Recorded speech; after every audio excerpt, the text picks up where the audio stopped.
Welcome to Shanthi சண்டல் vlogs. இன்றைக்கி சைவ இறால் குழம்பு பண்ணலாமா? இது அச்சு அசல் அப்படியே நான்வெஜ்ஜு ஸ்டைல்லையே இருக்கும். நான்வெஜ் இறால் நீங்கள் சாப்பிட்டீங்கன்னா எப்படி இருக்குமோ அதே மாதிரியே இருக்கும்.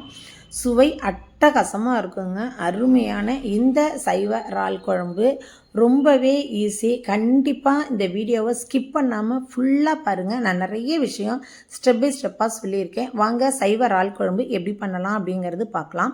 முதல்ல நம்ம சைவ இறால் பண்ணுறதுக்கு 200 கிராம் வெள்ளை கொண்டக்கடலையை முதல் நாளே ஊற வச்சு எடுத்து வச்சுருக்கேன். அதுக்கு 200 கிராம் பன்னீர் எடுத்திருக்கேன். ஈக்குவல் குவான்டிட்டியில் எடுத்துங்க. கொண்டக்கடலை பன்னீர் இது தாங்க நம்ம இறால் செய்ய போகிறோம். இதில் தான் செய்ய போகிறோம் இறால். இப்போ ஒரு மிக்சி ஜாரில் ஊற வச்ச வெள்ளை கொண்டக்கடலையை சேர்த்துக்கலாம். நீங்கள் புதுசாக பார்க்குறீங்க அப்படின்னா சாந்தி சண்டல் விலாக்ஸை சப்ஸ்கிரைப் பண்ணிவிட்டு பாருங்கள். உங்கள் ஃப்ரெண்ட்ஸ் அண்ட் ரிலேட்டிவ்ஸ்க்கு நிறைய ஷேர் பண்ணுங்கள். முதல்ல இந்த கொண்டக்கடலையை அரைச்சிட்டு வந்துடலாம். நல்லா பல்ஸ் மோடில் போட்டு பாருங்கள். இப்போ பல்ஸ் மோடில் போட்டு அரைச்சாச்சு. இப்போ இதுக்கு பிறகு இந்த பன்னீரை இதில் சேர்க்கலாம். நம்ம முன்னாடியே பன்னீரையும் சேர்த்தோம் அப்படின்னா கொண்டக்கடலை கொஞ்சம் ஹார்டாக உள்ளது, அது மசியாது. ஸோ அதனால தான் முதல்ல கொண்டக்கடலையை ஒரு ஓட்டு ஓட்டிட்டு அதுக்கப்புறமா பன்னீரை சேர்த்து இதையும் நல்லா நைஸாக அரைச்சி எடுத்துகிட்டு வந்துடலாம். பாருங்கள், இப்போ இது ரெண்டுமே நல்லா அரைச்சாச்சு.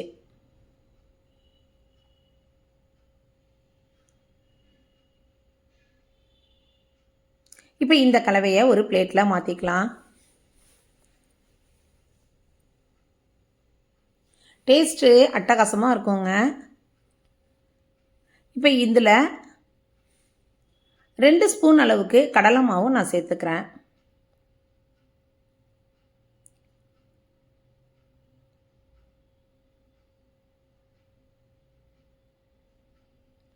அதோட 1 ஸ்பூன் மைதா மாவு சேர்த்து இதை நல்லா பிசைஞ்சு எடுத்துக்கலாம்.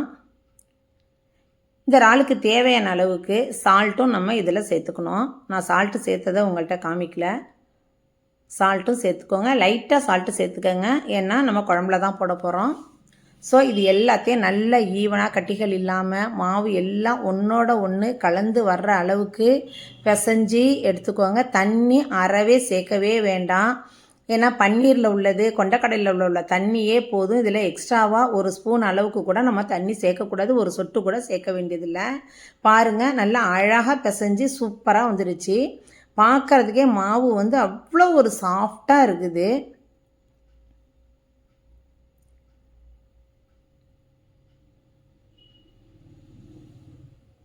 இப்போ இந்த பிசைஞ்ச மாவை ஒரு மூடி போட்டு மூடி 5 நிமிஷம் வச்சுருங்க. அது அப்படியே இருக்கட்டும். இதில் தான் நம்ம இறால் ப்ரிப்பேர் பண்ணணும். அதற்கு இடையில் இப்போ மிக்சி ஜாரில் அரை மூடி தேங்காய், 1 ஸ்பூன் சோம்பு சேர்த்து நம்ம அரைச்சிக்கலாம். இது குழம்புக்கு. இதை அரைச்ச பிறகு சின்ன வெங்காயம் 1 வெங்காயம் நான் சேர்த்துருக்கேன். அரைச்ச பிறகு வெங்காயத்தை போட்டு ஒரு பல்ஸ் மோடில் போட்டு நம்ம எடுத்து வச்சுக்கலாம். அது அப்படியே இருக்கட்டும். இப்போ தேங்காய் விழுது அப்படியே இருக்கட்டும்.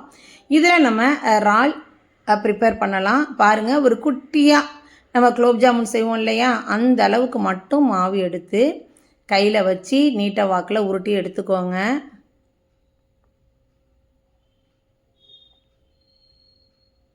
பாருங்கள், இது மாதிரி நீல வாக்கில் எடுத்துக்கோங்க. கையில் எண்ணெயெல்லாம் தடணும் அப்படிங்கிற அவசியமே இல்லை. நல்லா அழகாக சுருண்டு வரும். இது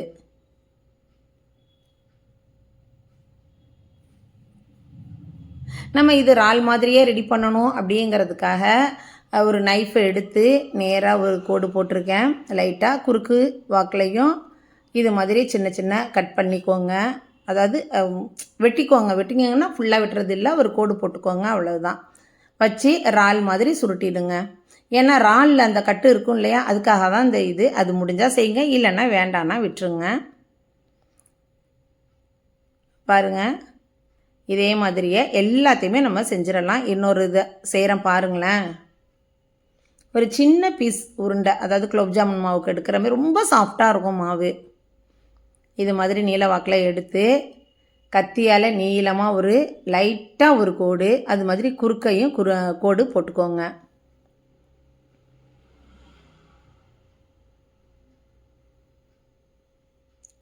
இதை அப்படியே எண்ணெயில் போட்டு பொரித்து சாப்பிட்லாங்க. அவ்வளோ ஒரு சாஃப்டாக இருக்கும். இதில் வந்து நம்ம எந்த விதமான மசாலாக்கள் எதுவுமே நம்ம சேர்க்கல. டைரெக்டாக அப்படியே கொண்டக்கடலை, பன்னீர், அதோட கடல மாவு, மைதா மாவு சேர்த்துருக்கோம். காரத்துக்கெல்லாம் எதுவுமே சேர்க்கல. குழந்தைங்கள்ட்ட அப்படியே பொரித்து கொடுத்தீங்கனாலே ரொம்ப விரும்பி சாப்பிடுவாங்க. ஒரு சாஸ் வச்சுட்டிங்கன்னா போதும். இதே மாதிரியே அனைத்து பன்னீரையும் நம்ம அனைத்து இறாலையும் நம்ம ரெடி பண்ணிடலாம். பாருங்கள், இறால் மாதிரியே இருக்குது பார்த்தீங்களா? அவ்வளோதான். இதை அப்படியே ஆயிலில் நம்ம பொரித்து எடுக்கணும். நீங்கள் எந்த அளவுக்கு எண்ணெய் சேர்க்குறீங்களோ அதற்கு தகுந்தது மாதிரி இதில் போட்டு மீடியம் ஃப்ளேமில் வச்சுக்கோங்க. ரொம்ப செவந்துடும், டக்குன்னு செவந்துடும். ஸோ ஸ்டவ்வை மீடியம் ஃப்ளேமில் வச்சு போட்டு அப்படியே திருப்பி விட்டு எடுத்துடுங்க. எவ்வளோ அழகாக ரெடியாக இருக்குது பார்த்தீங்களா? இறால் உடையாது, எதுவுமே பண்ணாது. குழம்புல போட்டிங்கன்னா நல்லா சாஃப்டாகிடும். அதாவது ரியலாக உள்ள அந்த இறால் கூட கொஞ்சம் அழுத்தமாக இருக்கும் அப்படின்ட்டு சொல்லுவாங்க. பட் இது வந்து அவ்வளோ சாஃப்டாக இருக்கும். அப்படியே இறால் மாதிரியே இருக்கு இல்லையா? இது எல்லாத்தையுமே நம்ம பொரித்து தனியாக எடுத்து வச்சிடலாம்.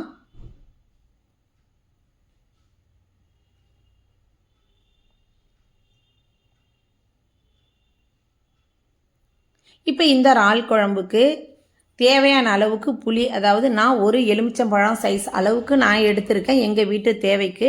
உங்களுக்கு எவ்வளோ தேவையோ அதற்கு தகுந்தது மாதிரி புளி எடுத்து கரைச்சி வச்சுக்கோங்க. குழம்பு மிளகாத்தூள், வீட்டில் இருக்க குழம்பு மிளகாத்தூள் சேர்த்துக்கோங்க. நான் 2 ஸ்பூன் சேர்த்து மஞ்சள் தூள் சேர்த்துக்கிறேன். இந்த குழம்பு மிளகாத்தூளில் மிளகாய், மல்லி, சோம்பு, சீரகம், கடலைப்பருப்பு, துவரம்பருப்பு எல்லாம் சேர்த்து அரைச்சது. அதோட ஒரு தக்காளி பழம், கல் உப்பு சேர்த்து நல்லா கரைச்சி எடுத்துக்கலாம்.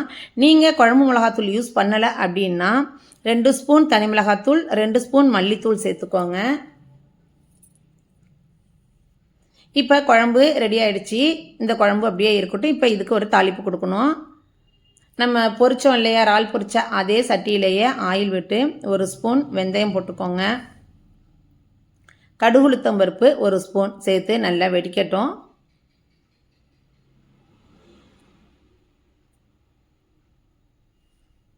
வெந்தயம் நல்லா வெடித்தாதாங்க வாசனையாக இருக்கும். கடுகு வெந்தயம் வெடித்த பிறகு 2 பச்சை மிளகாய், ஒரு கைப்பிடி அளவுக்கு சின்ன வெங்காயம் இருந்துச்சுன்னா சின்ன வெங்காயம் சேர்த்துக்கோங்க. இல்லைன்னா பொடியாக கட் பண்ண பல்லாரி வெங்காயம் சேர்த்துக்கோங்க.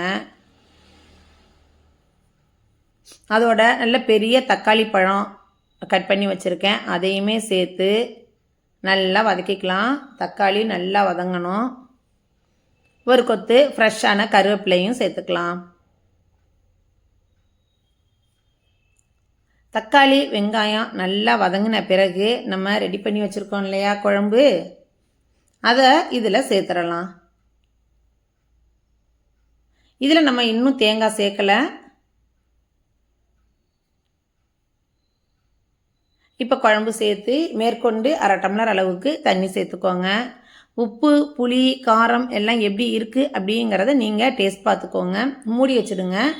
பாருங்கள், இறால் அப்படியே அச்சு அசல் ஒரிஜினல் இறால் மாதிரியே இருக்குது இல்லையா பார்க்குறதுக்கு.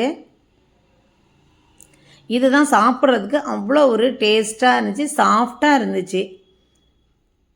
இப்போ குழம்பு நல்லா கொதிச்சிருச்சு. இந்த டைமில் நான் குட்டி கத்திரிக்காய் வச்சுருந்தேன், கத்திரிக்காய் சேர்த்துக்கிறேன்.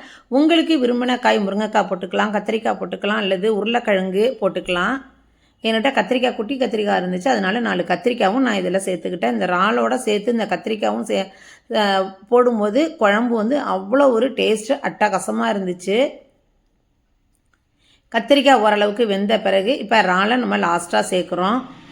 ஏன் அப்படின்னா முன்னாடியே சேர்த்துட்டிங்கன்னா கரைஞ்சிடும். அதனால் கத்திரிக்காய் ஒரு 1/2 வேக்காடு வெந்த பிறகு செஞ்சு வச்ச இறாலை இதில் சேர்த்து திரும்ப மூடி போட்டு ஒரு 5 நிமிஷம் கொதிக்க விடுங்க. 5 நிமிஷம் கொதி வந்தோடனே அந்த தண்ணியெல்லாம் கொஞ்சம் வற்றி இருக்கும். இப்போ குழம்பு நல்லா சுண்டி வந்திருக்குது பாருங்கள். உங்களுக்கு வீடியோவை கிளியராக நான் சொல்லியிருக்கேன், அதனால தான் கொஞ்சம் லென்த் ஆகுது. இப்போ நம்ம அரைச்சி வச்சோம் இல்லையா தேங்காய், சோம்பு, வெங்காயம், அந்த கலவையை இதில் சேர்த்துக்கலாம். லாஸ்ட்டாக சேர்த்து கொஞ்சம் தண்ணி சேர்த்து கலந்து விடுங்க. திரும்ப இது ஒரு நல்ல கொதி வரட்டும். அவ்வளோதாங்க, ஆல்மோஸ்ட் ரெடி ஆகிடுச்சு இறால் குழம்பு. இதில் மல்லித்தழையெல்லாம் சேர்க்கணும் அப்படிங்கிற அவசியம் இல்லை. நீங்கள் மல்லித்தழை சேர்த்தீங்க அப்படின்னா அதோட டேஸ்ட்டு வேறு மாதிரி போயிடும். எதில் மல்லித்தழை சேர்க்கணுமோ அதில் தான் சேர்க்கணும், எல்லாத்துலேயுமே சேர்க்கணுன்னு அவசியம் கிடையாது. இப்போ எல்லாம் ரெடி ஆகிடுச்சு குழம்பு. இப்போ வேறு பவுலுக்கு நான் ட்ரான்ஸ்ஃபர் பண்ணிக்கிறேன். சூப்பராக இருக்க இந்த இறால் குழம்பு சுட சுட சாதத்தில் போட்டு சாப்பிடுங்க. செம்ம டக்கராக இருக்கும், அருமையாக இருக்கும்.